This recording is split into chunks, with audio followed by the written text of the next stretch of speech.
In an affluent part of the city, there is a luxurious house with the most attractive prostitutes in all of Germany.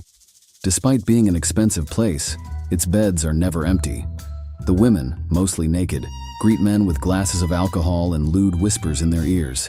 The establishment is shrouded in an aura of sensuality, eroticism, and danger. These men are unaware that they are kissing Nazi spies, specially trained for their role, and with every word they speak, they might be digging their own graves. This installment of military history is not suitable for all audiences, as we will tell you the story of the most infamous brothel of the Third Reich, the Salon Kitty. During the harshest period of the Nazi regime, the Third Reich established its own intelligence service, the RSHA, which stands for Reich Security Main Office. It was founded in 1932, with Reinhard Heydrich as its first chief. Its primary objective was to ensure that every suspicious individual was monitored at all times, but the blacklist was not limited to political dissidents. High-ranking Germans were also subject to doubts and suspicions, especially those who did not display excessive patriotism or glowing enthusiasm for the empire's growth. Among the tools of espionage and persecution used by Nazi intelligence, perhaps the most striking was the Salon Kitty, a luxurious brothel. Amidst silk sheets and naked women, the goal was to gather useful information for the regime. Foreign businessmen, politicians, prominent people within Germany, within the structure of the Third Reich, they would visit these places. So they started looking at these brothels as ways to gain intelligence. This temple of lust was located at 11 Giesebrechtstrasse, in a building with commercial premises that now houses a hearing aid store and an interior decoration shop. No one would suspect that between 1939 and 1942, this was the most famous brothel in the entire Third Reich, a place where the most important politicians from Germany and the rest of Europe came to satisfy their sexual appetites, but also to be spied upon. The establishment was named in honor of the madam of the place, Kitty Schmidt, whose real name was Katharina Zammit. She had been in charge of the brothel since its establishment in the early 20th century, when Berlin was one of Europe's most liberal cities. She was the cornerstone upon which the nights of alcohol and excess within those four walls were built. The Salon Kitty was located in an affluent part of Berlin, and its clientele consisted mostly of politicians, businessmen, and high-ranking figures, the influential and powerful people who drove the city's economic threads. At the most exclusive events, one could even find ambassadors and intellectuals succumbing to the charms of Kitty Schmidt's girls. Reinhard Heydrich understood that it was an ideal place to monitor these individuals, assessing their loyalties or recording their lies. He was one of the most feared officers within the Third Reich, notorious for his ruthless methods that earned him nicknames such as the Blonde Beast and the Butcher of Prague. Incredibly, Kitty Schmidt was not very supportive of the Nazi regime. Since 1933, when National Socialism officially took control of Germany, she began sending her savings to the United Kingdom, planning to escape the impending violence. Additionally, the conservative and repressive policies proposed by the Reich did not align with her business practices. However, over time, the National Socialist officials understood that brothels and cabarets played a crucial role in keeping the troops calm, which led them to become more permissive. Kitty Schmidt tried to escape German soil in 1939, but was arrested by the political police at the border with the Netherlands. She was taken to the Gestapo headquarters, where she met Reinhard Heydrich and his subordinate Walter Schellenberg, Brigadier General of the SS. The Nazi intelligence officers, under the command of Reinhard Heydrich, who was a senior member of the Waffen-SS and a future architect of the Holocaust, offered her a deal. And the deal was this, that you will come back to Berlin, you will operate this brothel for us. She agreed to cooperate, but it wasn't entirely clear how she would do so from her position as the owner of a nightclub. What she did not realize was that the RSHA had already devised a detailed plan to use the brothel as an intelligence center. Initially, the plan was to infiltrate the place with some prostitutes affiliated with the party, but it soon became clear that they had the power to simply take over the space and install microphones in every room. Those who did not agree with the new management would receive a one-way ticket to the extermination camps.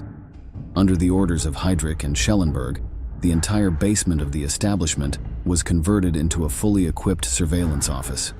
It had document cabinets, telephones, and of course, recording stations connected to dozens of microphones. Down there, 5 intelligence officers worked in secret, listening in real time to what was happening in the rooms of Salon Kitty. These officers transcribed everything they heard, in case the information might be useful in the future.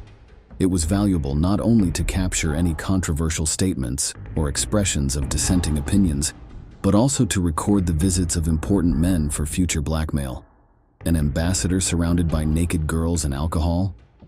What a shame. If he does not cooperate with us, his family will find out and he will lose his job. This was especially useful when Germany hosted foreign politicians. Many of them were aware of Salon Kitty's reputation and wanted to check out the rumors about the beautiful women working there. To attract increasingly important clientele, Walter Schellenberg oversaw an ostentatious renovation of the upper part of the brothel. The goal was for every visitor to have an unforgettable experience and, in the process, reveal valuable information. Upon entering, clients first saw the salon's foyer with a grand piano, crystal chandeliers, and thick carpets. The 9 rooms of the establishment were comfortable and spacious, furnished with a bed and armchairs, ideal for hiding the SS microphones. Each room was well stocked with alcohol, encouraging conversations and confidences that could be used by Nazi leaders. Every word spoken in Salon Kitty would be recorded. The Nazis wanted to know when a high-ranking member of the SS or of the German government or one of their allies like Italy, if they have anything bad to say about Hitler. At the same time that the upper part of the brothel was being renovated, it was also necessary to refresh the staff at Salon Kitty. This was for 2 main reasons. On one hand, the plan required the establishment to offer the most exclusive prostitutes in Berlin, women whom politicians were willing to risk being seen with. On the other hand, the German intelligence service also sought prostitutes who answered to Schellenberg and not to the owner of the establishment. It was crucial to employ new people who had no respect or loyalty to Kitty Schmidt. Therefore, during several months of 1940, one of the main activities of the RSHA was to search for the most attractive young women in the capital city and then train them in espionage activities. They had to be beautiful, intelligent, multilingual, and have a favorable opinion of Nazism, a complete resume. To find suitable candidates, the Berlin police conducted raids on the city's most exclusive brothels and took the most reputable prostitutes. Once detained, they were interviewed to determine their suitability for the job. In this way, the German state became the most dangerous pimp in the world. Once accepted, the new women at Salon Kitty were trained by SS officers and the Third Reich Intelligence Service to recognize different types of military uniforms at a glance. It was necessary for the girls to identify the rank of the client, to assess whether an interrogation was worthwhile. The higher the rank, the more valuable the information that man might provide. Additionally, the prostitutes received a list of items that would turn a customer into a suspect. These included his nationality, the purpose of his visit to the country, the amount of money he was willing to spend, and his attitude towards Nazism. After each encounter, the prostitutes had to submit a report on the client. What they did not know was that the rooms were equipped with microphones that recorded everything. This was one of the many details not communicated to the manager of the establishment, the aforementioned Kitty Schmidt. Although she continued to be the visible face of the place for propaganda and existing popularity, the Nazis did not inform her of any of the methods used. Access to the basement offices was strictly prohibited, and no explanations were given regarding the 20 new prostitutes who were incorporated during Heydrich and Schellenberg's intervention. Schmidt also had no control over the clients attended to by these special women. Schellenberg had spread the word at cocktail parties, frequented by diplomats, politicians, and businessmen, that there were new girls at Salon Kitty. And to receive VIP treatment, one had to present a password, "I come from Rothenburg." If a man arrived and said those words, he was sent to the new prostitutes, who provided preferential service at the modest cost of being recorded by SS and Gestapo officers.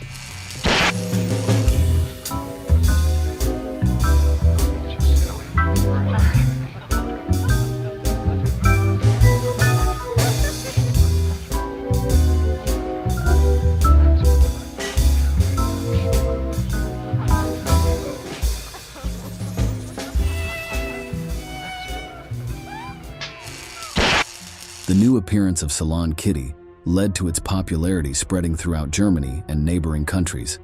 Among high-ranking Nazi officers, it became one of the favorite places to spend their leisure time and spend the meager salary offered by military life. Heydrich and Schellenberg's plan worked immediately. In total, about 25,000 conversations were recorded and meticulously examined by the basement officers. They searched for keywords and information that could link the client to any type of insurgent or anti-Third Reich political activity. Among the list of visitors to Salon Kitty were several notable figures of the time, with juicy secrets for the curious and always attentive ears of the prostitutes. One of the most striking presences was Galeazzo Ciano, son-in-law of the dictator Benito Mussolini. To conceal his presence, the Italian employed a rather conspicuous method. He would enter a nearby cinema, wait for the lights to go out, and at that moment, slip away to enter the brothel through the back door. After a steamy encounter with one of the girls, Galeazzo Ciano would return to his cinema seat before the film ended. It can be assumed that he preferred longer films and double features. The most incredible thing is that, according to testimonies from the prostitutes, Galeazzo Ciano expressed unflattering opinions about Adolf Hitler. His remarks were documented both by the basement officers and by the woman who attended him. However, no special measures were taken against Ciano, who was executed for treason years later, although for reasons unrelated to what occurred in the rooms of Salon Kitty. While not a confirmed fact, some of the most infamous versions suggest that the Berlin brothel also received visits from Ramon Serrano Suñer, a Falangist minister and brother-in-law of dictator Francisco Franco. According to testimonies and fictionalized accounts, this Spanish politician was a client when he traveled to Germany. Additionally, it was said that in September 1940, the SS recorded a conversation between Suñer and German Foreign Minister Joachim von Ribbentrop. During that conversation, they discussed a plan to occupy Gibraltar and expel the British. It is uncertain whether the recording was genuine, but the plan itself was real. It should also be noted that the Germans frequently used the place. Despite being married, Reinhard Heydrich had a habit of visiting the women at the brothel once a month. On another occasion, a Nazi general demanded that the salon be closed for exclusive use, requesting the presence of 20 girls just for himself. According to reports, it was a night of revelry, alcohol, and music, but no interesting secrets were revealed. Even the most ingenious surveillance systems have blind spots. According to British intelligence reports, in 1942, Agent Roger Wilson managed to pose as a Romanian press secretary in search of pleasure. During his visits, and using his knowledge of surveillance, he discovered the microphone cables. Gradually, Wilson became a regular client, managing to interfere with several of the listening systems in the brothel, which allowed his English colleagues to overhear a fraction of the conversations taking place in the rooms of Salon Kitty. It was sort of a successful counter-espionage operation by the British at Salon Kitty. Eventually, this intelligence officer was apprehended by the Nazis, and he spent a considerable amount of the war in a concentration camp. Like the brave incursion of the British spy, the operations of the brothel came to an end due to the intensification of World War II. In the summer of 1942, part of the Third Reich's brothel was destroyed during one of the many Allied bombings that struck the German capital. It had to be temporarily relocated while while the roof and other important parts were being repaired. Soon after, the RSHA decided to abandon the project to focus all its funds and energy on more pressing activities. They removed the surveillance systems and completely dismantled the basement office. The reason was quite clear. Clientele had been steadily declining for some time, and there was no time for lust and nights of revelry while bombs rained down from the sky. As for Kitty Schmidt, she was ordered to maintain the utmost silence about the operation conducted in her establishment. Otherwise, the original threat of sending her to a concentration camp would be carried out. The Nazi powers that be must have made a pretty serious impression on Kitty Schmidt, because she did not speak about what went on at Salon Kitty during those war years, even after the war. The woman was very discreet about this story, providing only superficial details, and much of what we know comes from German and British documents and the testimonies of some prostitutes. Schmidt passed away in 1954 and never revealed the identities of the 20 girls who worked directly with the Reich.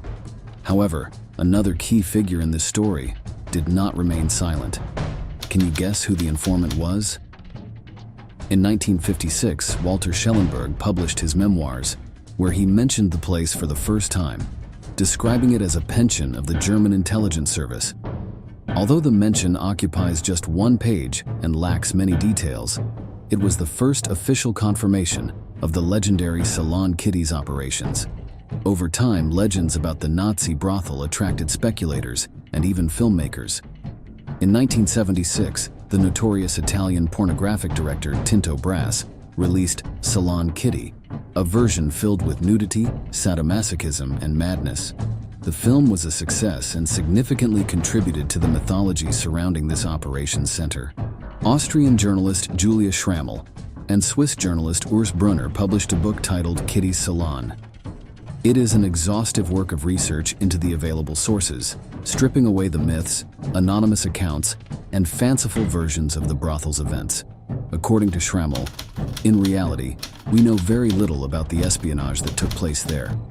There are many myths about this brothel, and our work for this book was to separate the rumors from the real facts. It involved a lot of work. The mystery surrounding the most famous brothel of World War II continues to fascinate historians and enthusiasts.